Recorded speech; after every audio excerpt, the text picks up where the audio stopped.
बातों praise the सही। Lord, praise the Lord. सबका स्वागत है प्रभु यीशु मसीह नासरी के नाम से। एक बार फिर से मैं आप सब लोगों का हृदय से स्वागत करता हूं कि आप अपना कीमती समय निकाल के आए। व्यस्त व्यस्तता बहुत है इन दिनों में, मैं मानता हूं, काम करने के लिए। पर इतने भी व्यस्त ना हो जाए कि जब प्रभु की तुरही फूकी जाए बादलों में उठाने की, तो हम कोई और काम करते पाए, है ना। बाइबल बोलती है, धन्य है वो वो दास जब उसका स्वामी आए तो उसे वैसा ही करते पाए जिसके लिए करने के लिए वो उसको छोड़ के गया था। तो बीते हफ्ते हम नहीं थे, थोड़ा सा व्यस्त थे। फिर भी प्रभु ने आज हमें मौका दिया कि मैं आप लोगों के साथ जुड़ सका। मेरे प्रियो, ये जो स्टडी चल रही है ये बहुत ही महत्वपूर्ण स्टडी है। आप इस बात को जानें कि दुनिया में बहुत सारे लोग प्रकाशित वाक्य पढ़ाते हैं, पर बहुत सारे उसमें कंफ्यूजन्स है, डाउट्स हैं।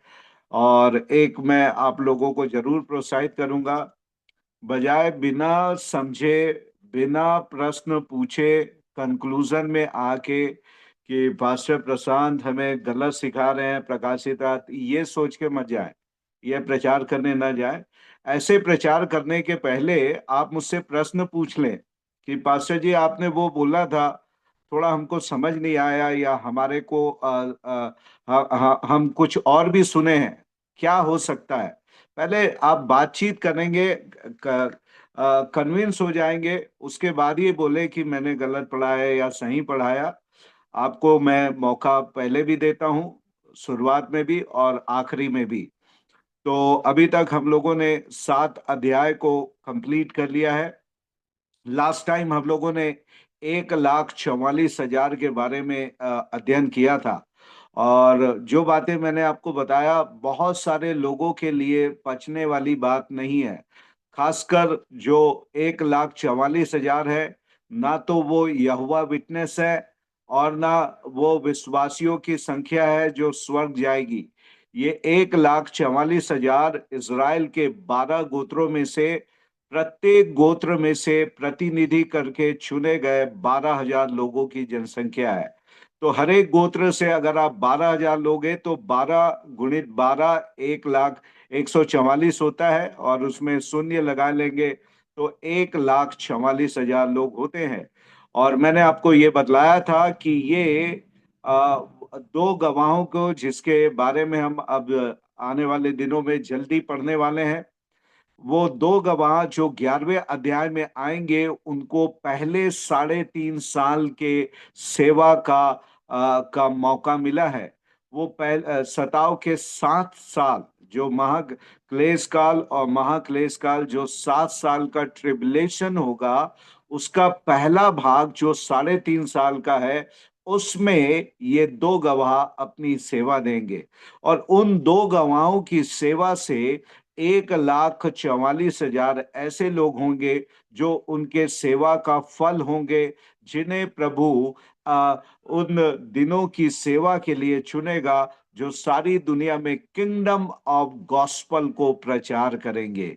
राज्य का सुसमाचार जो मत्ती 24:14 में लिखा है, और राज्य का यह सुसमाचार सब जातियों में फैलाया जाएगा और तब अंत आ जाएगा। तो बहुत से लोग इसको चर्च एज में लेते हैं, चर्च एज में लेते हैं कि जब तक सारी दुनिया के एक एक लोगों को सुसमाचार सुनने का अवसर नहीं मिलेगा, तब तक के रैप्चर नहीं होगा। और वो अपने आप को गलत झूठा दिलासा देते हैं। अरे बोले, अभी तो बहुत से लोग सुसमाचार नहीं सुने हैं, और अभी तो मेरे पास बहुत समय है अपने आप को जीवन जीने का अपने मन के अनुसार। और वो इस रीति से भ्रमित है। पर ये जो मत्ती 24 का मैंने जो आपको कोट करके बताया, 14 या वहां पे आगे, कि राज्य का सुसमाचार ये सुनाया जाएगा, 1,44,000 उसमें शामिल है, जो during the time of tribulation, क्लेश काल के समय में भी ये प्रचार करेंगे। और उनका फ्रूट्स मैंने आपको 7 के 9 में बताया था। एक बड़ी भीड़ उनके प्रचार से ट्रिबुलेशन में बचाई गई। और वो जो हरेक जाति कुल और भाषा में से थे, वे लोग उसमें से बचाए गए, और वे परमेश्वर के सिंहासन के सामने श्वेत वस्त्र पहने दिखाई दे। आपने, मुझे मालूम नहीं कितने लोग सीखने के बाद घर में जाके उसको री स्टडी करते हैं, मुझे मालूम नहीं, पर अगर आप नहीं करते तो उसको करिए अभी बीते पार्ट्स को, और तभी आपके पास क्वेश्चंस आएंगे। कई बातें नहीं समझ आएगी तो, और समझ आएगी तो आप अच्छे से भी समझ जाएंगे। इसलिए पढ़ना जरूरी है। फिर मैंने आपको बताया था दोनों के डिफरेंसेस। 4 और 5 अध्याय में जो भीड़ है, जो कलीसिया है ना, और 7वें अध्याय के जो भीड़ है, उसको अगर आप मैच करोगे, आप दोनों में डिफरेंसेस पाओगे, है ना। जो 4 और 5 में लोगों के पास श्वेत वस्त्र के साथ साथ सिर में मुकुट है, उनके हाथों में वीणा है, पर 7वें अध्याय के 9वीं आयत के आगे वाली भीड़ में वहां पे श्वेत वस्त्र तो है पर मुकुट नहीं है। श्वेत वस्त्र तो है पर सिंहासन नहीं है। श्वेत वस्त्र तो है पर वीणा नहीं है। 3 चीज मिसिंग है। ये लोग खड़े हैं पर कलीसिया के युग के लोग सिंहासन में बैठे हैं। तो बड़ी डिफरेंसेस है। अगर ये आप देखोगे तो आप दोनों में भिन्नता आपको दिखाई देगी। और उसके बाद अब हम आ गए हैं इसके 8वें अध्याय में, है ना। तो मैंने आपको बताया था, अगर आपको याद हो तो 6 तक के, चाहे मुहर है, चाहे तुरियां हैं, और चाहे कटोरे हैं, 6 तक के वो एक के बाद एक के बाद एक घटते चले जाएंगे। पर 6 के बाद एक इंटरवेल होता है ना। एक इंटरवेल होता है, और इंटरवेल में बीच में कुछ घटनाओं को पवित्र आत्मा ने जोड़ा है। तो अभी हम 6 मुहर तो हम लोगों ने देख लिया, और 7वीं मुहर में खुलने के पहले आपने 7वें अध्याय में 1,44,000 लोगों को, एक चैप्टर को देखा। अब 8वें अध्याय को निकाल लेंगे। हम देखते हैं कि मालूम नहीं आज पूरा कर पाए। 8 और 9 में 7 तुरी के फूकने का वर्णन है। तो निकाल लेंगे प्रकाशित वाक्य की पुस्तक, उसका 8वां अध्याय, और पढ़ेंगे पहली 2 आयत को। पहली 2 आयत को मैं आपके लिए पढ़ दूंगा। प्रकाशित वाक्य की पुस्तक, उसकी 8वें अध्याय, 1 और 2 आयत। जब उसने 7वीं मुहर खोली तो स्वर्ग में आधे घंटे तक सन्नाटा छा गया। तुरिया को, ये मुहर कौन खोल रहा है? आपको मालूम है? अनम्यूट करके आप बताएं, किसी को मालूम है मुहर कौन खोल रहा है? यीशु मसीह। राइट, है ना। नीति पूरा ध्यान लगा के सुनती है, उसके क्वेश्चंस भी अच्छे रहते हैं, है ना। बाकी लोग सुन लिए हैं तो ठीक है। और मैं भी उनके साथ सहमत होकर बता दूं कि 6वें अध्याय में आपने देखा, ये मुहर खोलने का हक केवल प्रभु यीशु मसीह के पास मिला। 5वें अध्याय में हमने पढ़ा, यूहन्ना रोने लगा कि इस मुहर को खोलने के योग्य कोई भी नहीं मिला। तब उसको बताया गया कि यहूदा के गोत्र का सिंह जो मृत्यु में से जी उठा है, प्रभु यीशु मसीह, वो इस मुहर को खोलने के योग्य है। तो बहुत सारी बातें इसी से सॉल्व हो जाती है जब आप पहचान लेते हो कि मुहर कौन खोल रहा है। ओके। तो पहली 6 मुहर भी प्रभु यीशु मसीह ने खोला, और 7वीं मुहर भी प्रभु यीशु मसीह खोल रहे हैं। और जब उन्होंने 7वीं मुहर खोली तो लिखता है स्वर्ग में आधे घंटे तक सन्नाटा छा गया। आधे घंटे तक सन्नाटा छा गया। और दूसरी आयत में लिखता है, तब मैंने उन 7 स्वर्गदूतों को देखा जो पृथ्वी के सामने खड़े रहते हैं, और उन्हें 7 तुरियां दी गई है। और मैंने आपको स्टार्टिंग में बताया था, बहुत सारे पुराने नियम के पैरेललिज्म, आपको समानताएं, हिंदी में पैरेललिज्म को समानताएं बोलते हैं। पुराने नियम की समानताएं मिलेगी आपको। कोई 7 तुरी का ज्ञान है पुराने नियम में से किसी को? 7 तुरियां दी गई, तुरियां दी गई। सा हाँ जी, तुरियां वाला आपको मालूम है? तुरियां, हाँ जी बोलिए। नीति को पास्टर, मालूम है? ज्यादा तो हाँ। नहीं पता, पर परमेश्वर ने तुरहियां दिया था जब लोगों को बुलाना है, युद्ध करना है, तो वो अलग अलग तरीके से, कभी एक तुरही बजाते थे, कभी दो तुरही, अलग अलग तरीके से बजाते थे। ओके। कोई तुरी वाली घटना याद है? तुरी फूकने से कुछ हो गया था।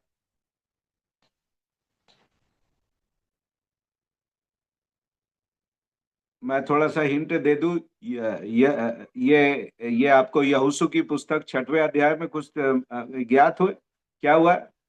यहोशू की पुस्तक 6वें अध्याय में।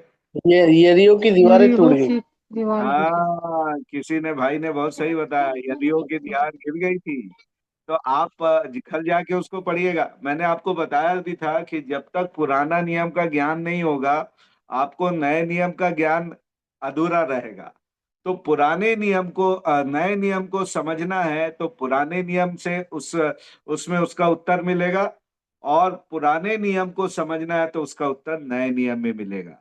मैंने आपको अनुवाद के सिद्धांत में बताया था कि पुराना नियम नए नियम में प्रकट है, और नया नियम पुराने नियम में छुपा हुआ है।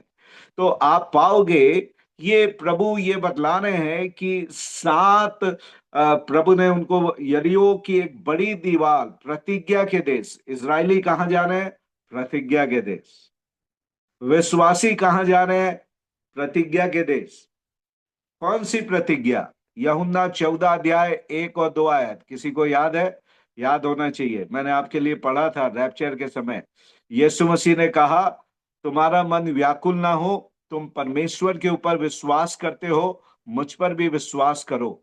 मैं तुम्हारे लिए जगह तैयार करने जाता हूं, जा रहा। और जब मैं तुम्हारे लिए जगह तैयार कर लूं तो तुम्हें लेने के लिए फिर वापस आऊंगा, और तुम्हें लेकर मैं पिता के पास जाऊंगा, ताकि जहां मैं रहता हूं वहां तुम भी रहो।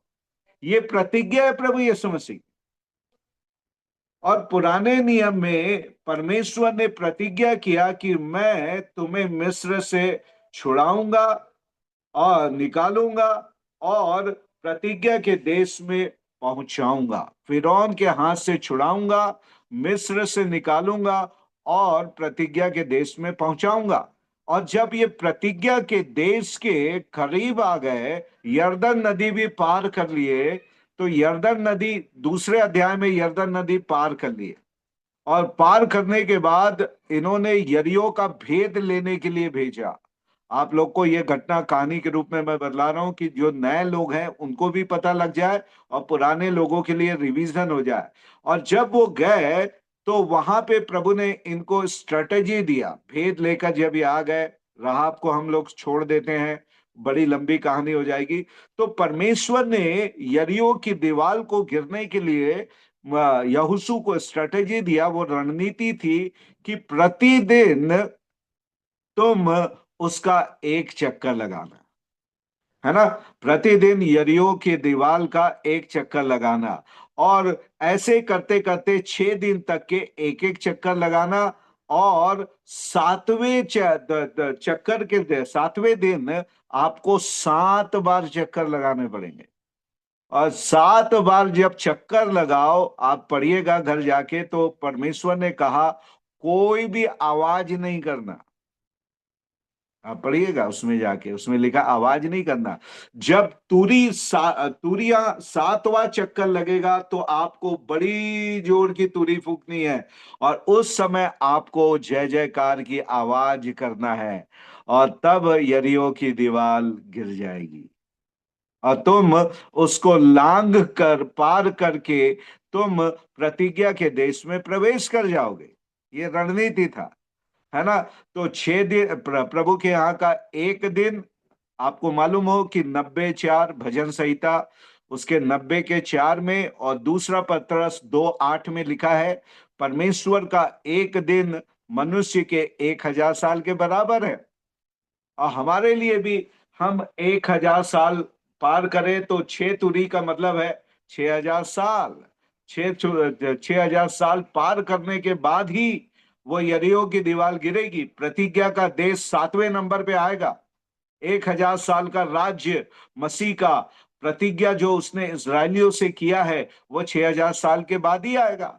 और 7 तुरी का मतलब है ओ 6 तुरी तक के कुछ नहीं है, बस 7वीं तुरी में कुछ होना है। आप देखिएगा जब ये लोग 7 वहां पे याजकों को तुरी दी गई, वहां पे 7 तुरियां याजकों को दी गई, और यहां पर स्वर्गदूतों को 7 तुरी दी गई है। और तुरी के आवाज और ललकार के बाद वो गिर जाएगा। और आपको मालूम है 7वीं तुरी के फूकने से क्या होगा, पढ़िएगा, देखिए 11 अध्याय उसकी 15 है, 11 का 15, उसमें लिखा है, जब प्रकाशित 11 उसका 15, यहां पे लिखा है, जब 7वें दूत ने तुरी फूकी तो स्वर्ग में इस विषय के बड़े बड़े शब्द होने लगे। तुरी के आरंभ में साइलेंस है, 7वीं मुहर में साइलेंस है। 7वीं मुहर जब खो रही है, मैंने आपको बताया था, जब 7वीं मुहर खुलेगी तब वो अनपैक करेगा, खोलेगा 7 तुरियों को।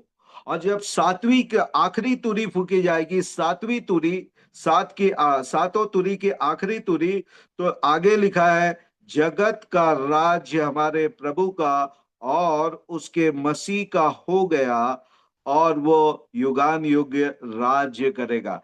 कई लोग यहाँ पर रैप्चर के लिए आ जाते हैं। पिछले हफ्ते पिछली बार मैंने आपको डिफरेंस करके बताया था, 7वीं तुरी और आखिरी तुरी जो पहला कुरिन्थियों 15 अध्याय में है। पहला कुरिन्थियों 15 अध्याय 51 से 53 में जो आखिरी तुरी है, पहला थिस्सलुनीयों 4 के 17 में जो प्रभु 17 में जो प्रभु की तुरी फूकी जाएगी, वो इस आखिरी तुरी से अलग है। मैंने आपको उसके डिफरेंसेस बताए थे, और उसको मैं स्क्रीनशॉट लेके आपके लिए भेज भी दूंगा कि आपको उसका ज्ञान हो, कि आप उसको समझ पाए, है ना। तो यहाँ पे देखिए, 7वीं तुरी जब यरीहो में फूकी गई, दीवार गिर गया और इजरायलियों का कब्जा हो गया।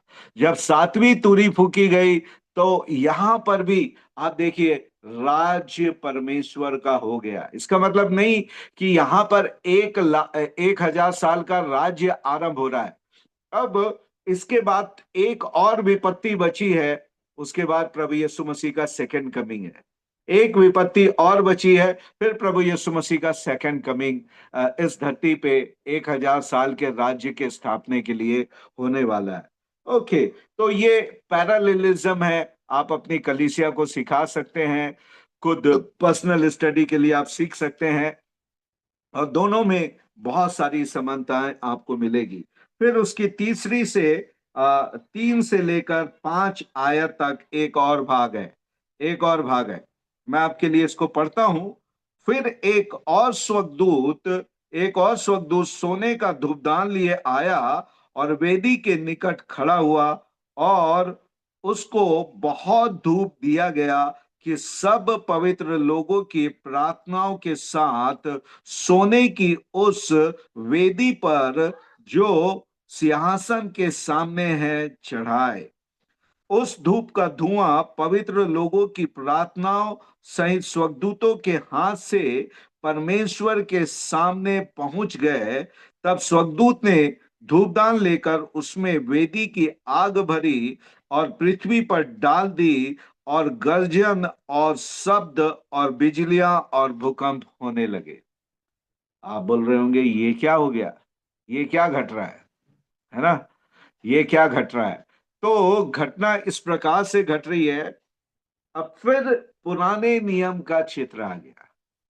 अब इसके लिए फिर आपको पुराना नियम में जाना पड़ेगा। तो जिसको ज्ञान है वो बिल्कुल समझ जाएगा कि ये क्या घटना घट रही है। आपको मालूम होगा कि इब्रानियों की पत्री में लिखने वाला कहता है, उसने मूसा को स्वर्गीय मंदिर का पैटर्न दिखाया। आपको मालूम हो, जब मूसा 40 दिन 40 रात परमेश्वर के पर्वत पे गया, तो परमेश्वर ने उसको स्वर्ग के मंदिर का चित्र दिखाया और कहा जो पैटर्न या चित्र मैं तुझे दिखा रहा हूं, एग्जैक्टली तू उसे वैसे ही बनाना। उसमें से पिन पॉइंट भी डिफरेंट नहीं होना चाहिए। जो मेजरमेंट मैं दे रहा हूं, जो कलर मैं दे रहा हूं, जो धातु मैं दे रहा हूं, वो एग्जैक्टली वैसे ही बनना है। एग्जैक्टली वैसे ही बनना है। समझ रहे हैं आप लोग? जो लोग निर्गमन की पुस्तक 34 अध्याय से आगे पढ़ेंगे, वहां पे मंदिर के निर्माण के बारे में बात लिखा गया है। 16 अध्याय से आगे पढ़ेंगे तो वहां पे मंदिर के निर्माण की बात की गई है निर्गमन में। तो आप घर पे जाके पढ़िए, अपने अपने लिए घर पे अपने अपने लिए पढ़िए, आप उसको स्टडी करिए। मंदिर बहुत महत्वपूर्ण है परमेश्वर के लिए, इजरायलियों के लिए और मेरे और आपके लिए समझने के लिए। तीनों मंदिर को कंपेयर करिए। कौन कौन से? एक मूसा के द्वारा बनाया गया मंदिर, एक स्वर्ग का मंदिर, और तीसरा मैं और आप। यह पहला कुरिन्थियों 3:16 कहता है, क्या तुम नहीं जानते तुम परमेश्वर का मंदिर हो और परमेश्वर का आत्मा तुम्हारे अंदर वास करता है। राइट? तो आपको इसको समझने के लिए तीनों मंदिर को कंपेयर करिएगा। आपको बहुत गहरी बात अपने व्यक्तिगत जीवन के लिए मिलेगी, और जब आप सीख जाएंगे तो आप दूसरों को सिखाएंगे, उस भेद की बातों को दूसरों के ऊपर प्रकट करेंगे। तो आपको मालूम हो कि मंदिर 3 भागों में बटा हुआ था, है ना? मैं जल्दी से आपको इसका परिचय कराऊं। 3 भागों में बटा हुआ था। दूसरी बात, आपका मंदिर भी 3 भागों में बटा है। देखिए कितना कितनी समानता है ना? पुराना जो मूसा का मंदिर था, वो था आउटर कोर्ट, होली प्लेस और मोस्ट होली प्लेस। हिंदी में बोलेंगे बाहरी भाग, आंगन, पवित्र स्थान, महापवित्र स्थान। धीरे धीरे अपने मुंह से रिपीट करें मेरे साथ। बिना अनम्यूट किए भी आप जोर से अपने लिए बोले, बाहरी भाग, पवित्र स्थान और महापवित्र स्थान। अंग्रेजी वाले बोल सकते हैं आउटर कोर्ट, होली प्लेस और मोस्ट होली प्लेस। और आपके मंदिर में क्या 3 भाग है? Body, soul and spirit. Body सबसे आउटर कोर्ट, मिडिल भाग है सोल, और इनर पार्ट है होली स्पिरिट। देखिए, और जैसे आपको इन तीनों में कितने भेद है, मैं चाहूं तो 2 घंटे का प्रचार इसी में आपके लिए कर सकता हूं, पर प्रचार का काम आपका है, मैं टीचिंग करता हूं, है ना? प्रचार आप अपने लोगों के लिए करिए, है ना? तो आपको मालूम होगा रोमियो 12:1 में क्या लिखता है? तुम्हारे शरीर को जीवित, पवित्र और परमेश्वर को भावता हुआ बलिदान करके चलाओ। जो आउटर कोर्ट था उसमें भी एक वेदी थी, है ना? एक एक तांबे की वेदी वहां पर लगी हुई थी जिसमें सैक्रिफाइस किया जाता था। तो सबसे पहली बात है सैक्रिफाइस। और नए नियम में पौलुस कह रहा अपने शरीर को जीवित, पवित्र और परमेश्वर को भावता हुआ बलिदान करके चढ़ाओ। वेदी में रखना है ना? अपने आप को प्रतिदिन प्रभु के वेदी में रखें। और वेदी वो जगह है जहां पे प्रभु की आग उतरती है और उस भेंट को ग्रहण करती है जो उसके लिए रखा जाता है। समझ रहे हैं आप लोग? है ना? फिर आप थोड़ा सा आगे जाएंगे तो आपको हौद मिलेगा।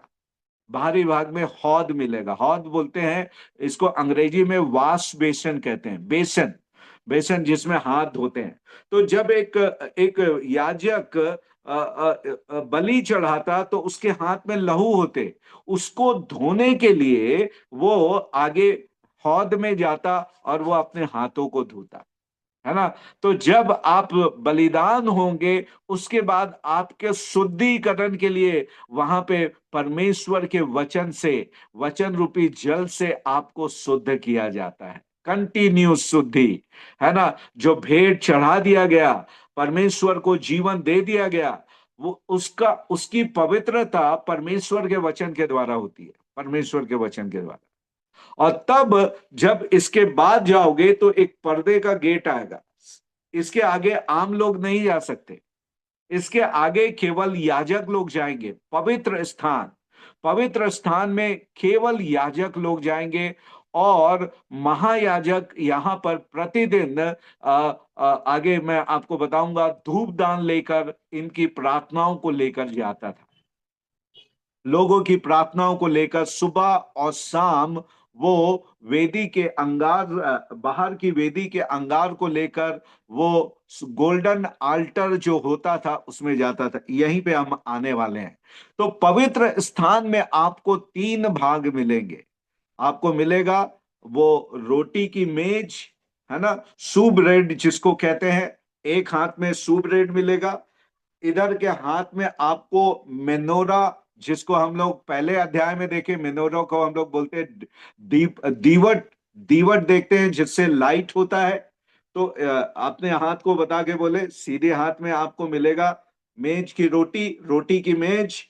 और दूसरे हाथ में आपको कैंडल से दीवट मिलेगी, दीवट लिखा है हिंदी में। और उससे आगे पवित्र स्थान और महापवित्र स्थान के पर्दे से सटा आपको एक और आइटम मिलेगा, आर्टिकल मिलेगा, जिसको बोलते हैं सोने की वेदी। सोने की वेदी, जिसमें एक और वेदी है जो बिल्कुल सटी हुई है, महापवित्र स्थान से पर्दे के गैप में है। और ये है यहां पर वो, ये उसी वेदी की बात कर रहा है, सोने की वेदी। और आपको मालूम हो कि यहाँ पे जो आप पढ़ेंगे, ज्यादातर नहीं पढ़ते इसलिए मैं आपको बतला रहा हूं इसमें ज्यादा, कि जब बलि चढ़ाया गया पहली बार, तो बलि के उस लहू में से कुछ भाग लेके कटोरे में महायाजक अंदर जो सोने की वेदी है उसके चारों अलंगों में इस लहू को लगाता है। दोनों का कनेक्शन है।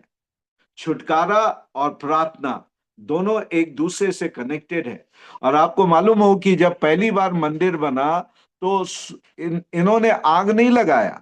पहली आग स्वर्ग से उतरी, और वो आग उस बलि के वेदी में भी, वो तांबे के वेदी में भी गिरी। मेनोरा जो कि दीवट है रोशनी का, उसमें भी वो आग, पवित्र आत्मा की स्वर्गीय आग गिरी। और इस धूप वेदी पर भी जो आग उतरी वो स्वर्ग से ही उतरी पहली बार। तीनों पे एक ही आग है, तीनों के ऊपर एक ही आग है। वेदी की अग्नि से ही ये तीनों कनेक्टेड है। तो आप पाएंगे मेरे और आपके जीवन में भी, जब आप अंदर आओगे इसे बलिदान करने के बाद, तीन चीजें वहां पे होना है। वचन रूपी रोटी, जगत की ज्योति, हम जगत की ज्योति बने और रोशनी दे दूसरों को। और तीसरा प्रार्थना, वचन, प्रार्थना और रोशनी, ये तीन चीजें हमारे जीवन से आत्मा या हमारी प्राण के द्वारा रिफ्लेक्ट होना है। और तब जब आप मोस्ट होली प्लेस में आओगे तो वहां पे दो आर्टिकल होते हैं। वहां पे होता है वेद, वो क्या बोलते हैं, वाचा का संदूक, है ना, आर्क ऑफ द काउनेंट। वाचा का संदूक वहां पे होता है। और उसके ऊपर एक मर्सी सीट या प्राश्चित का ढकना उसके ऊपर होता है, जिसमें महायाजक साल में एक बार ले जाकर लहू छिड़कता है। और ये इस तरीके से होता है। तो ये आप देखिएगा, यहां पर बात हो रहा है पवित्र स्थान की। तो सबसे पहला प्रश्न उठता है, ये स्वर्गदूत कौन है ना। फिर एक और स्वर्गदूत। तो कई लोग बहुत जल्दी से आ गए और कंक्लूड हो गए कि ये स्वर्गदूत प्रभु यीशु मसीह होगा। ये स्वर्गदूत प्रभु यीशु मसीह हो सकता है। और इसके लिए भी रेफरेंसेस है कि यीशु मसीह हमारे लिए मध्यस्थता की प्रार्थना करता है। बिना यीशु के नाम से हमारी प्रार्थना स्वर्ग में नहीं जाती है। बहुत सारे सपोर्टिव वर्ड है। पर इस भाग में आप पाएंगे सातवीं मुहर तो यीशु मसीह खोल रहे हैं। पहली आयत में हमने देखा, इसलिए मैंने आपको अंकित कराया कि सातवीं मुहर का खोलने वाला प्रभु यीशु मसीह है। जब वो मुहर खोला तभी इस स्वर्गदूत को कुछ करने का अवसर मिला। समझ रहे हैं आप कैसे लोगों की बातों को आपको अपने अपनी शिक्षा को डिफेंस करेंगे आप।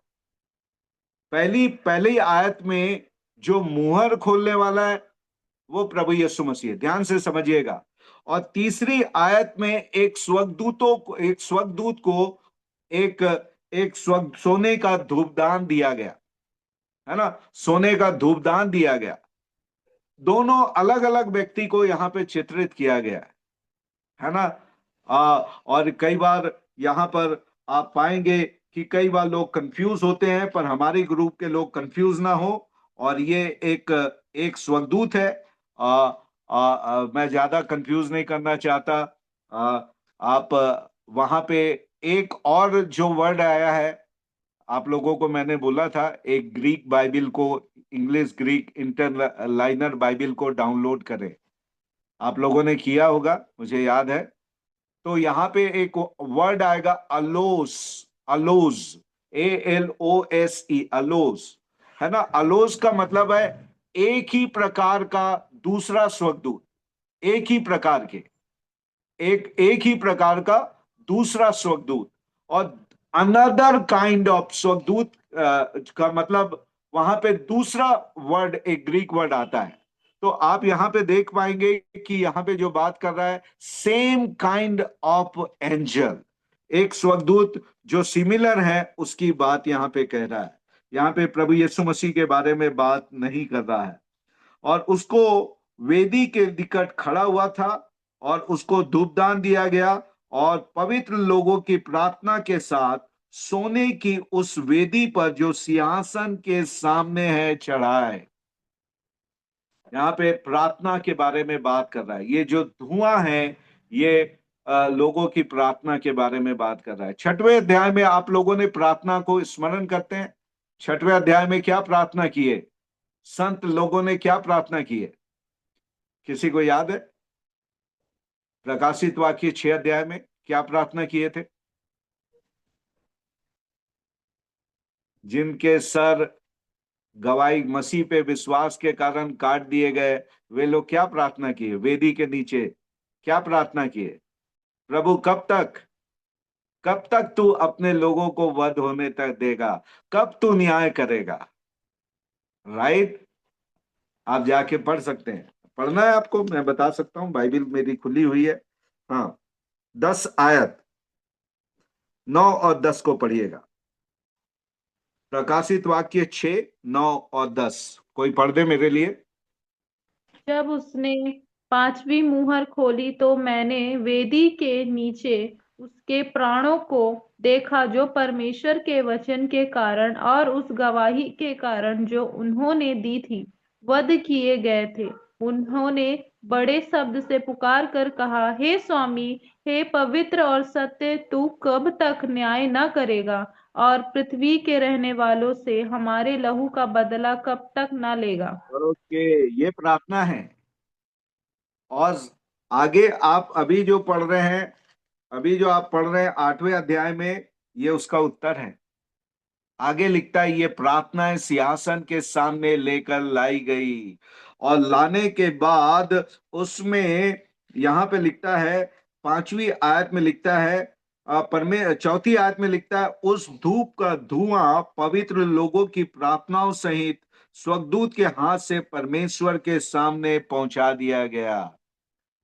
हर प्रार्थना करने वाला योद्धा इस बात को जाने कि स्वर्ग में कोई डस्टबिन नहीं है।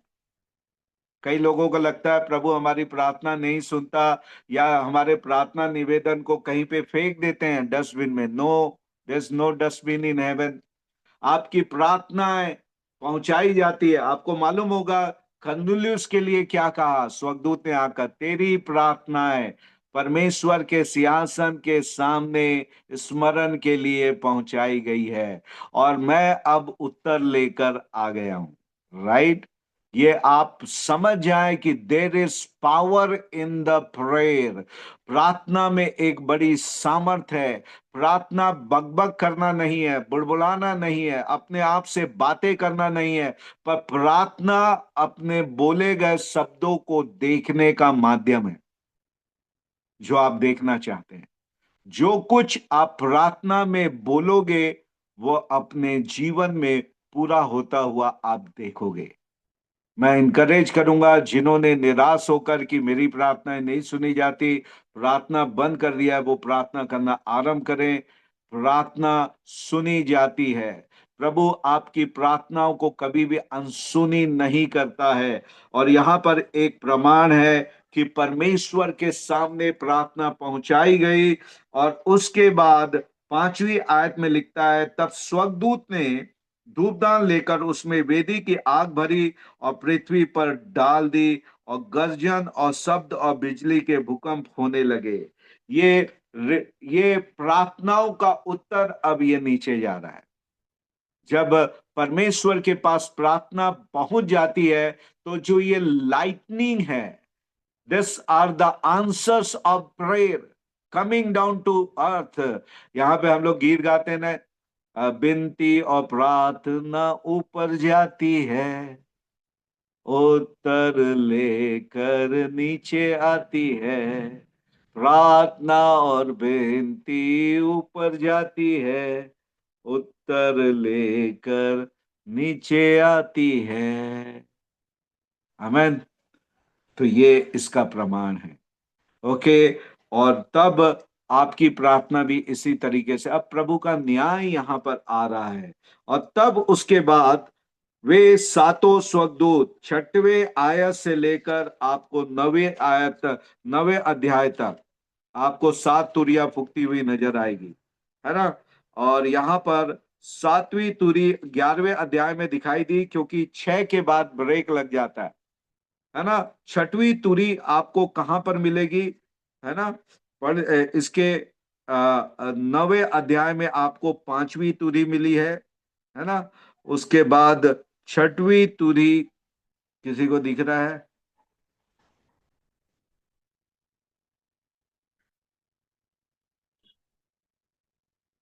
13 वचन में। हाँ, 13 वचन में। ओके। हम्म। हाँ, ये मेरा मेरा भी ये मार्क है ना। 6वीं तुरी 13 आयत में है। फिर आपको जो मैंने बताया, जो पैटर्न है, 10वां अध्याय और 11वां अध्याय का कुछ भाग आपको इंटरवेल हो गया। 11वें के 15वें में 7वीं तुरी फूकी गई। तो मैंने आपको बताया कि when the plain sense make seek no other sense, जब साधारण अर्थ पूर्ण अर्थ प्रकट करे तो कोई और अर्थ ना खोजे। यहां पर जो अब तुरियों में जो बातें होगी, ये लिटरली ऐसे ही होगी। इसका आत्मिक अनुवाद नहीं करे कि अरे नहीं, आग का मतलब ये होगा, विष का मतलब ये होगा, नहीं, आत्मिक अनुवाद नहीं करने बोला। ये लिटरली ऐसा ही होगा, नेचुरली ऐसा ही होगा जो बातें आप तुरी में पढ़ेंगे। तो इसके लिए बहुत ज्यादा अनुवाद की आवश्यकता नहीं है।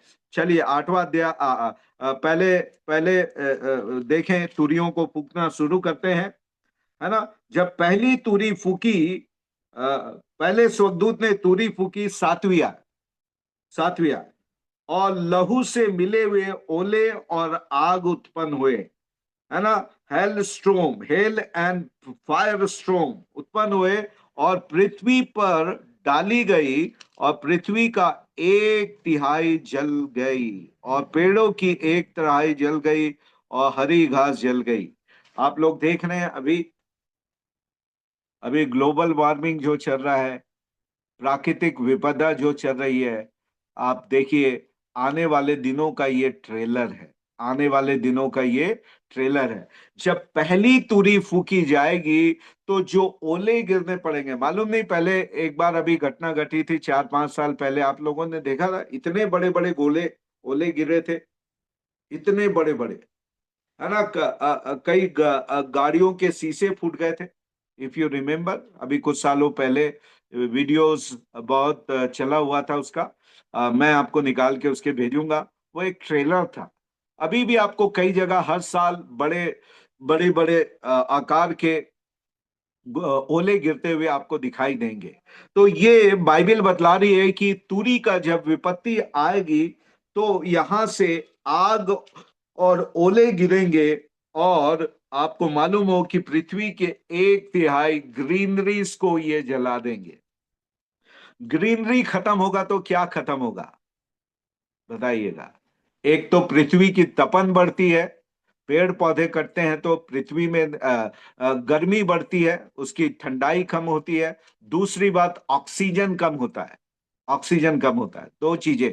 पेड़ों से आपको ऑक्सीजन मिलता है, थोड़ी सी टेम्परेचर में कमी मिलती है जहां जहां पेड़ है। तो आप पाएंगे इनके गिरने से टेम्परेचर बढ़ेगा, इनके गिरने से श्वास लेने में तकलीफ होगी। ये पहली विपत्ति, तुरी की विपत्ति आपके ग्रीनरीज को खत्म करेगी। आठवीं आय, दूसरे स्वर्गदूत ने तुरी फूकी तो मानो आग सा जलता हुआ एक पहाड़ समुद्र में डाला गया। ये लिटरली पहाड़ जैसा कोई एक बड़ी आकृति का चीज यहां पे यूहन्ना ने देखा। मानो आग सा जलता हुआ एक पहाड़ समुद्र में डाला गया और समुद्र के एक तिहाई लहू हो गया।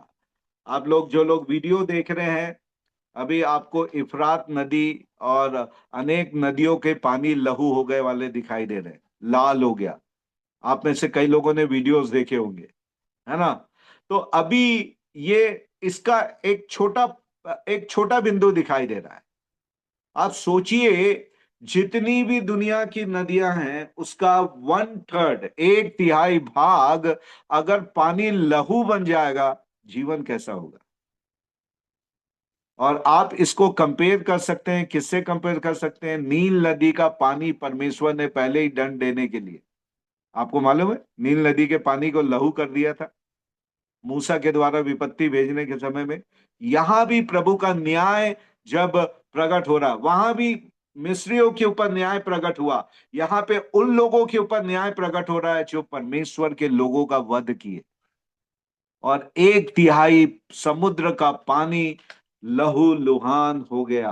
अर्थात जो पानी लहू हो जाएगा, इसका मतलब है इसका उपयोग नहीं होगा। ऑक्सीजन में कमी, टेम्परेचर में वृद्धि, और अब समुद्र के प्राणी इसमें मर गए। लिखता है 9वीं आयत में, और समुद्र के एक तिहाई प्राणी मर गए और एक तिहाई जहाज नष्ट हो गए।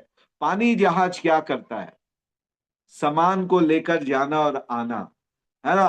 तो आप इस बात को जानिएगा कि उस समय पे जब दूसरी तुरी फूकी जाएगी तो आपके खान पान की चीजें, जरूरत आवश्यकताओं की चीजों का जो आयात और निर्यात होता है उसमें कमी आ जाएगी।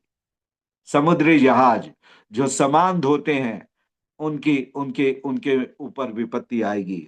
और यहां पर लिखता है, और पृथ्वी समुद्र के एक तिहाई वहां पे प्राणी मर गए, है ना, और मर गए। और आप कई जगह पे आप समुद्री मछलियों को और प्राणियों को मरते हुए इन दिनों में आप देख रहे हैं। ओके। फिर तीसरे स्वर्गदूत ने तुरी फूकी और एक बड़ा तारा जो मशाल के समान था स्वर्ग से टूटा। तीसरे स्वर्गदूत ने तुरी फूकी तो एक बड़ा तारा जो मशाल के समान था स्वर्ग से टूटा और नदियों की एक तिहाई के पानी के सोतों पे आ गया। ये नदी का पानी पीने वाला पानी है। उस तारे का नाम नागदौना था और एक तिहाई पानी नागदौना सा कड़वा हो गया और बहुत से मनुष्य उस पानी के कड़वे को पानी के कड़वे हो जाने से मर गए, है ना। विष ये एक विनाशक विनाशक पानी है। आप देखिए, विष युग पानी है। और यहां पर ये पानी के 11वें में लिखता विनाशक पानी है। नागदौना यानी विषानक, विनाशक, विनाशक पानी यहां पर हो गया। तो बाइबिल बतला रही है अब इंटेंसिटी, जो जो जो परमेश्वर का न्याय है उसकी उसकी तीव्रता अब बढ़ती जा रही है। परमेश्वर की न्याय की तीव्रता बढ़ती जा रही है। और यहां पर हर विपत्ति में एक तिहाई लिखा है। हर विपत्ति में एक तिहाई लिखा है। एक तिहाई शुरू में पेड़ पौधों के ऊपर हुआ, दूसरा समुद्र पे हुआ, और तीसरा पीने के पानी पे हुआ। यहां पे ये हो गए। और 12वीं आयत में लिखता है चौथे स्वर्गदूत ने तुरही फूंकी तो सूर्य का एक तिहाई और चांद का एक तिहाई और तारों का एक तिहाई पे विपत्ति आई, यहां तक कि उनका एक तिहाई अंग अंधेरा हो गया और दिन के एक तिहाई में उजाला न रहा, वैसे ही रात पे। आप सोचिएगा, थोड़ी सी कल्पना करके सोचिए, पिक्चराइज करिए, है ना। अब घर की बिजली जाती है तो कैसा होता है, और चांद और सूरज अपना प्रकाश देना बंद कर देंगे, कम कर देंगे, डीम हो गए वो, है ना। आप देखेंगे कई वो होता है, वोल्टेज डाउन हो जाता है, वोल्टेज डाउन हो जाता है, एक बल्ब जलता हुआ तो दिखता है पर उसकी रोशनी नहीं होती, उससे प्रकाश नहीं होता, अंधेरा ही रहता है। वैसे ही सूर्य और चंद्रमा और तारों के प्रकाश जाते रहे, चौथी तुरी पे चारों के प्रकाश जाते रहे। और हम यहाँ पे देखते हैं कि किस तरीके से यहाँ पर ओ विपत्तियां ही विपत्तियां परमेश्वर की ओर से अभी बाकी है। और तेरे 13 आयत में लिखता है, जब मैंने फिर देखा तो आकाश के बीच एक उकाब को उड़ते और ऊंचे से यह कहते सुना, उन 3 स्वर्गदूतों की तुरियों के शब्द के कारण जिनका फूकना अभी बाकी है, पृथ्वी के रहने वालों पे हाय, हाय और हाय, हाय उन पर। अभी जो बाकी के 3 टूटने वाले हैं उनके लिए हाय, उनके लिए हाय। अभी विपत्तियां और बढ़ने वाली है, और बढ़ने वाली है। तो जल्दी से इसको खत्म करेंगे। 9वें अध्याय में यहाँ पर लिखता है कि जब 5वें स्वर्गदूत ने तुरही फूकी तो मैंने स्वर्ग से पृथ्वी पे एक तारा गिरता हुआ देखा और उसे अथाह कुंड की कुंजिया दी गई। ओके। और यहाँ पे इसको कई लोग बोलते हैं कि ये तारा लिटरल है या क्या है। कई बार बाइबल में तारा जो है, आप पाएंगे कि तारा जो है स्वर्गदूतों के लिए भी यूज हुआ है ना। लोसीफर के लिए क्या यूज हुआ है, यशायाह 14 अध्याय में आप पढ़ेंगे तो लिखता है, भोर के चमकने वाले तारे, है ना, है ना। मैं तारों की नाई गिरता हुआ देखता हूं। लूका 10 में शैतान को प्रभु यीशु मसीह ने तारों के नाई गिरता हुआ देखा। ओके। तो यहां पर यदि आप पढ़ेंगे तो ये तारा जो है ये एक पर्सन को दिखा रहा है, व्यक्तित्व को दिखा रहा है। ये जो वर्ड लिखा है और उसे, है ना, पहली आयत में लिखता है और उसे। अगर किसी की इंग्लिश बाइबल रखा हुआ है या स्विच करते हैं तो देखिएगा वहां पे लिखा है टू हिम। अगर किसी के पास इंग्लिश बाइबल है तो वहां पे देखिए, वहां पे लिखा है टू हिम, है ना। To him the key of bottomless pit is given to him. वहां पे लिखा है हिम। हिम का मतलब होता है पर्सन, व्यक्ति। तो यहाँ पे जो तारा की बात हो रही है, ये एक एक डीमन की बात हो रही है, एक व्यक्ति की बात हो रही है। और यहाँ पे हम बोल सकते हैं उस भोर के चमकने वाले तारे शैतान की बात हो रही है। और अथाह कुंड की एक बात मैं और आपको बता दूं, यहाँ पे आगे वर्ड क्या लिखा हुआ है, टू हिम, और उसे अथाह कुंड की कुंजी, क्या लिखा है आपके बाइबल में, दी गई। ऐसा ही लिखा है आपकी बाइबल में। अथाह कुंड की कुंजिया शैतान की नहीं है। ध्यान से समझिएगा, कई लोगों को लगते हैं शैतान नरक का बादशाह। कई लोगों को लगता है शैतान जो है नरक का बादशाह है ना। ये गलत है। शैतान नरक का बादशाह नहीं है। नरक में गए हुए लोगों का एक एक एक नंबर वो भी है। बाइबल में लिखता है उसने उसने दुष्ट आत्माओं और शैतान के लिए, शैतान और उसके दूतों के लिए नरक को तैयार किया। वो वहां उसको क्रिएट नहीं किया शैतान ने, शैतान के लिए परमेश्वर ने क्रिएट किया है। शैतान को प्रभु वहां राजा बना के नहीं भेज रहा है कि वो नरक का राजा है और नरक के लोग, गए हुए लोगों के ऊपर राज्य कर रहा है। वो भी एक बंदी है वहां पे। He is the partner of other people, those who are in hell. He is not the king of hell. Satan is not the king of hell. इस बात को आप लोग समझ जाएं। यहां पे लिखती है, और उसे कुंजिया दी गई और उसने अथाह कुंड को खोला, दूसरी आयत में, और कुंड में से एक भट्टी का धुआं सा निकला, और कुंड के धुएं से सूर्य वायु अंधकारमय हो गए, और धुएं में से पृथ्वी पर से टिड्डियां निकली, और उन्हें पृथ्वी की बिच्छुओं की सी शक्तियां दी गई।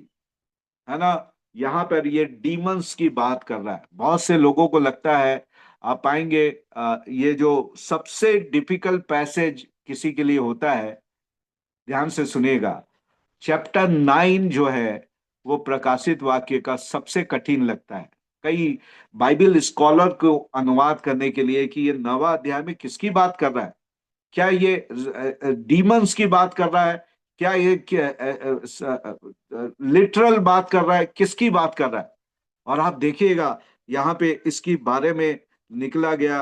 और कितने लोगों ने एक वर्ड सुना है, जरा मुझे बताएं, जो लोग वीडियो खोले हुए हैं। सन, सन, सन करके, CERN, सन, नहीं सुना है। ओके, आपके सन के बारे में मैं एक वीडियो डाल दूंगा, उसको आप सुनिएगा। कुछ समय पहले पृथ्वी के साइंटिस्ट लोग रसिया के पास एक पृथ्वी के निचले स्थानों में जाने के लिए एक पोर्टल बनाए। शिवा की मूर्ति, हमारे देश से शिवा की मूर्ति उनके एंट्री गेट में लगाई गई। यहां से मूर्ति भी भेजे थे शिवा की। और शिवा का मतलब क्या होता है मालूम है? डिस्ट्रॉयर। और यहाँ पे अभी आप ऊपर पढ़े विनाशक, देखिए बाइबल कितना क्लियर बतला रहा है। वो सन का मतलब है, इन लोगों ने धरती के नीचे पता लगाने के लिए कि इसके अंदर क्या है, अब वो नरक के दरवाजे को खोलने के कगार में पहुंच गया। नरक के दरवाजे को, जहां पे डीमंस को प्रभु ने इसलिए बांध करके रखा है, कई कई फॉलन एंजल्स को कि वो बहुत उत्पाती है। अगर वो छूट गए, आप देखिएगा जो बहुत डेंजरस कुत्ते होते हैं उनको आप खोल के नहीं रखते। आप देखिएगा जो पपीज है ना, जो क्यूट छोटे छोटे डॉग्स हैं, वो खुले रहते हैं, क्योंकि आपको मालूम है ये नुकसान नहीं पहुंचाते। पर जो बड़े बड़े पिटबुल है, लेब्राडोर है, और क्या क्या बड़े बड़े नाम वाले हैं, उनको आप बांध के रखते हैं। जर्मन शेपर्ड बांध के रखते हैं, पकड़ लिया तो मांस निकाल देगा। ये वो स्वर्गदूत हैं जो बड़े उत्पात मचा सकते हैं पृथ्वी के ऊपर। और अब ये सन का दरवाजा एक पार्ट है इस भविष्यवाणी के पूरा होने का। इन लोगों ने हेल के दरवाजे को, और वहां पे मैं जो डॉक्यूमेंट्स आपको भेजूंगा, मालूम नहीं हिंदी में मिलेगा कि नहीं, मैं ट्राई करूंगा, पर इंग्लिश में है। आप पाएंगे वहां के डिमोनिक एक्टिविटीज हुई थी, डिमोनिक डांस हुआ था, ह्यूमन सेक्रीफाइस का एक एक एक्ट वहां पे दिखाया गया था। जब सन का इनॉग्रेशन सर्विस हुआ था इस पोर्टल का, ये वहां पे आप देखिएगा सारी बातें अब आपको यहाँ पे दिखाई दे रही है। और तब यहां से क्या निकले, बिच्छुओं के डंक मारने की सी शक्ति दी गई है। उन्होंने कहा गया कि पृथ्वी की घास को ना, हरियाली को, ना किसी पेड़ को हानि पहुंचाए, केवल उन मनुष्यों को हानि पहुंचाए जिनके माथे पर परमेश्वर की मुहर नहीं है। किनके माथे पे परमेश्वर की मुहर है? कोई अनम्यूट करके बता सकता है? किनके माथे पर, और कितने कितने लोगों के माथे पे परमेश्वर की मुहर, कितने लोगों के माथे पे है? संख्या? 1,44,000। लोगों नहीं, पर 1,44,000, इसलिए लोगों पर उसको रोक लिए, है ना। 1,44,000, उनके ऊपर इसका प्रभाव नहीं पड़ेगा, इन डीमंस का, क्योंकि वो प्रभु यीशु मसीह के सेवक हैं, उस समय के सेवक है। देखो बाइबल कितना बोल रही है, बाकी जिनके माथे पे परमेश्वर की मुहर नहीं है, उन लोगों को ये पिंच करेंगे, सुई चुभाएंगे, कांटे चुभाएंगे, विषैले कांटे। और इसके आगे लिखा है, लोग मृत्यु को ढूंढेंगे पर मरेंगे नहीं। आगे लिखा है, है ना। और इनको टाइमिंग भी दी गई है, और उन्हें लोगों को मार डालने का तो नहीं, पर 5 महीने तक पीड़ा देने का अधिकार है। ये पीड़ित करेंगे, मारेंगे नहीं। आप जो डॉक्टर लोग हैं, डॉक्टर शेफाली हैं और कोई लोग हैं, जो लोग हॉस्पिटल, वैसे भी आप लोग हॉस्पिटल गए होंगे, है ना। कई लोग बोलते हैं डॉक्टर साहब कोई ऐसा इंजेक्शन लगा दो कि हम मर जाए, अब सहने से बाहर है, दर्द सहने से बाहर है, हमको मृत्यु का इंजेक्शन दे दो, हम मरना चाहते हैं क्योंकि दर्द असहनीय है। समझ रहे हैं आप लोग? 5 महीने तक पीड़ा। इसलिए अभी मन फिराने का अवसर है, प्रभु के साथ संपर्क में आने का अवसर है। आगे मिले ना मिले, आज आपके पास अवसर है, अभी प्रस्ताव कर ले। उन लोगों पर जिनके जिनके माथे पे परमेश्वर की मुहर नहीं है, 5 महीने तक पीड़ा देंगे और मृत्यु नहीं होगी। उन दिनों में लोग, 6वीं आयत में लिखता है, मृत्यु को तो ढूंढेंगे पर ना पाएंगे, और मरने की लालसा करेंगे पर मृत्यु उनसे भागेगी। आज लोग जीवन के लिए भाग रहे हैं, डॉक्टर साहब बचा लो बचा लो। उस समय बोलेंगे डॉक्टर साहब मार दो मार दो। मरेंगे नहीं, पर सिर्फ तड़पेंगे, तड़पेंगे, है ना। कई लोग बोलते हैं ऐसे जीने से तो मरना अच्छा है, पर मृत्यु आपको आएगी नहीं, आएगी नहीं। और 7वीं आयत में लिखता है, उन टिड्डियों के अकाल लड़ाई के लिए तैयार किए गए घोड़ों जैसे थे, उनके सिरों पर मानो मानो सोने के मुकुट थे, उनके मुंह मनुष्य के जैसे थे, उनके बाल स्त्रियों के बाल जैसे, और दांत सिंहों के दांत जैसे थे। वे लोहे की चिलम पहने थे, और उनके पंखों का शब्द ऐसा था मानो रथों और बहुत घोड़े से लड़ाई से दौड़ते हैं। उनकी पूंछ बिच्छुओं की सी थी, उनके और उनमें डंक थे, और उन्हें 5 महीने तक मनुष्य को दुख पहुंचाने की जो शक्ति मिली थी वह उनकी पूंछों में थी। अथाह कुंड का दूत उनका राजा था, उसका नाम इब्रानी में अबादोन और यूनानी में अपोलियोन था, जिसका नाम है विनाशक। हाँ, विनाशक। आप देखिए, ये एक डिमोनिक आर्मी है, एक डिमोनिक आर्मी यहां से निकलकर लोगों को पीड़ित करने के लिए छोड़ दी गई है, छोड़ दी गई है। जो बांध के रखे गए थे वो छोड़ छोड़ दी गई है। और अब आगे, इसके आगे हम अगले हफ्ते कंटिन्यू करेंगे, पर आज यहीं तक के 5वीं और 6वीं मोहर, और उसके बाद आगे हम अगले सप्ताह इसमें से कंटिन्यू करेंगे। और आप देखिएगा, विपत्तियों की तीव्रता अब बढ़ती जा रही है, और प्रभु आपसे चाहता है कि इससे बचने के लिए आज परमेश्वर ने आपके लिए प्रभु यीशु मसीह में उपाय किया है कि प्रभु यीशु मसीह के किए गए कार्य के ऊपर विश्वास करें। आप ईसाई परिवार में पैदा हो गए हैं, इसलिए पैदाइशी उद्धार प्राप्त करके स्वर्ग जाएंगे, ऐसी बात बाइबल नहीं कहती। ऐसी बातें बाइबल नहीं कहती। हर जाति, गोत्र, कुल, भाषा के लोगों को पश्चाताप करना है। इजरायली लोगों के लिए नहीं हुआ, आप तो दूर हैं। क्रिश्चियंस अन्य जाति कहलाते हैं, बाइबल के हिसाब से क्रिश्चियंस अन्य जाति है, जो ईसाई हैं, है ना। इजरायली परमेश्वर की नीच प्रजा है, प्रभु उनको छोड़ा नहीं जब वो पश्चाताप नहीं किए, मन नहीं फिरा है, तौबा नहीं किए, आज्ञाकारी नहीं रहे, दंड उनके ऊपर आया।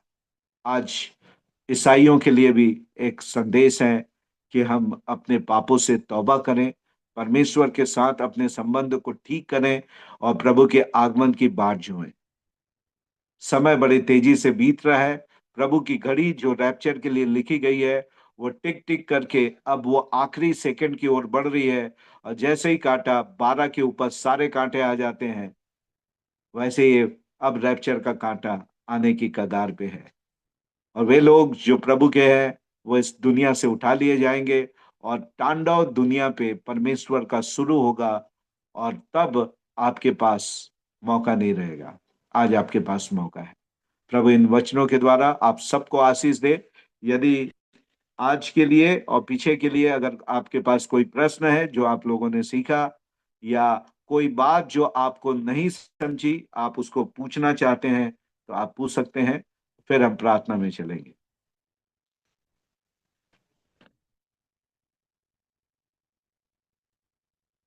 Pastor ji praise the lord. मेरा ये क्वेश्चन है, यहाँ पे लिखा है अथा कुंड, और लूका अपन पढ़ते, लूका अध्याय का 8 अध्याय पढ़ते तो उसमें 31 में भी लिखा है अथा गड्ढे। तो क्या ये एक ही है, अथा कुंड और अथा गड्ढे?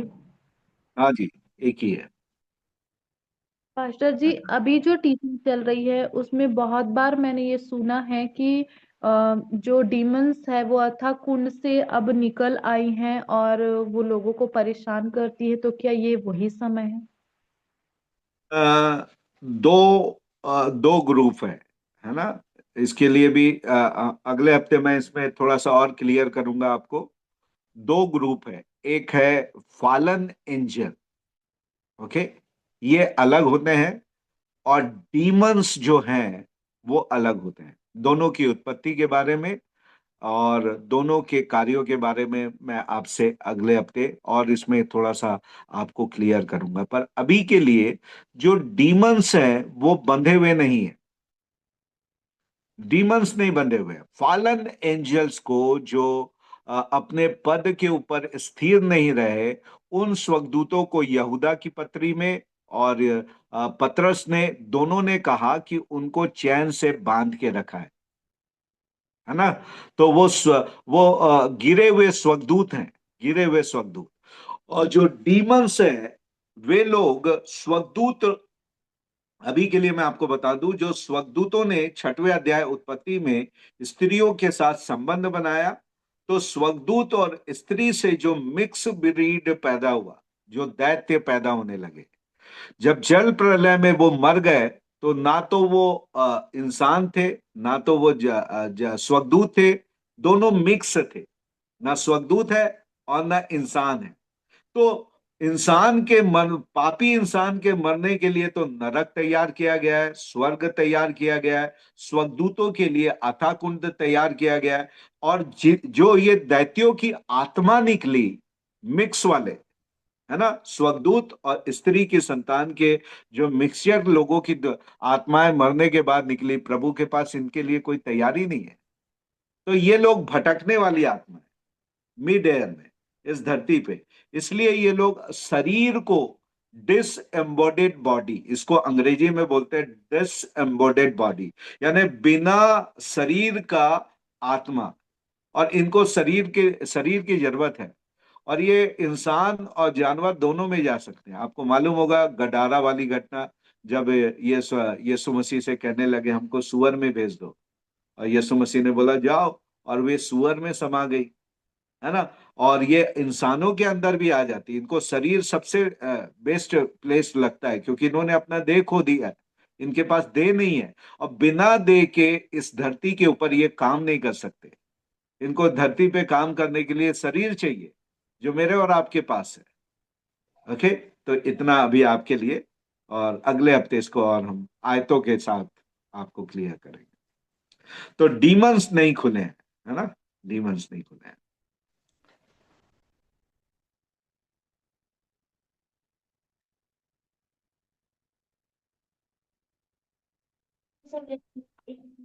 पास्टर, ये जो फरात नदी के उधर चार दूतों को बांधा गया वे कौन है?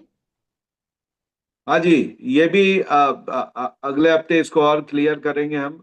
ये वो हम्म। फॉलन एंजल, बंधे हुए जो स्वर्गदूत हैं, ये अच्छा। चार उसमें से छोड़े गए। चार नहीं बांधे गए, उनमें से हाँ। चार को छोड़ा गया, है ना। अच्छा। बांधे तो अधिक गए हैं, पर चार उनको खोला गया।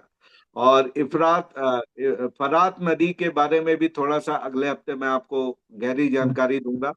फरात हम्म। नदी,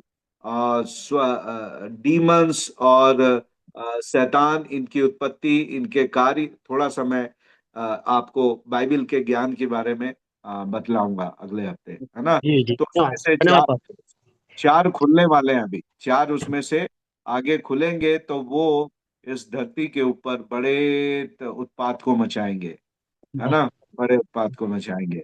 और टाइमिंग अब उसका आ गया है। और उसके बाद आप 12 के 9 में पढ़ेंगे, जो ऊपर भी है वो भी नीचे धरती पे शैतान और उसके दूत माइकल से लड़ाई किए और धरती पे उनको भेज दिया गया, क्योंकि स्वर्ग में उनके लिए जगह नहीं रही। पता नहीं।